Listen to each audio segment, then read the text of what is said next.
All rise. Please be seated. The court is now in session.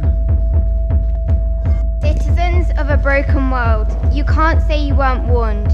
Let me take you back to the year 2019. In time not so long ago, but in all other ways another world. We were all hoping that someone else would rescue you and rescue us, but nobody did. And now, we're here, in 2030, trapped on a desolate and angry planet with no way out. All we can do is imagine what might have been. So let us go back to 2019. Let us envision together the different part we might have taken, and provide a testimony that humanity might have done better. I call upon the prosecutor to present the evidence on count 3, which is that the arts, media and academia failed to raise the alarm. And I call upon you, the citizens' jury, to fulfill your sacred duty to determine guilt for the ultimate crime against humanity and life on earth. Prosecutor, let us hear the evidence. We were sold a lie. We were told the code for life was GDP. It's only now that we look around us, we understand what that code really stood for. GDP, gross destruction of the planet. We present to you evidence for your consideration that those we rely on to test and interrogate those in power, the arts, the media and academia, the guardians of our society, they allowed themselves to be co-opted by the wealth and power of the fossil fuel industry, so that they made themselves powerless to raise the alarm.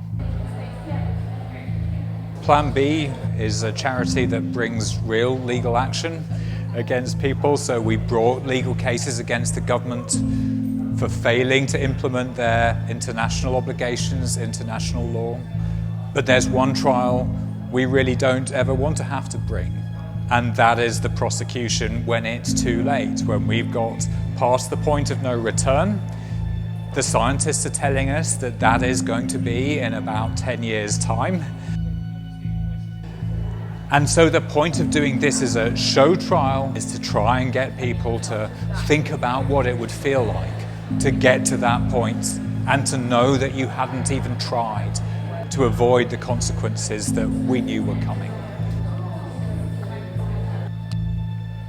We've got the evidence, we're making people look at it for themselves, to think for themselves, to talk to each other, to ask each other, well, what should we really be doing in light of all of this? There is a concept here that I think could be used quite widely. We believe that this disaster resulted largely from the absence of focused, dynamic global leadership, and we have already condemned the real consequences. What we wanted to do was bring in voices from the global south, and the gauntlet was laid down. People living in one of the poorest countries in the world, which is Guyana, said quite simply, you know, we didn't make this problem. This is a problem that's been created by the industrialized, high-consuming world.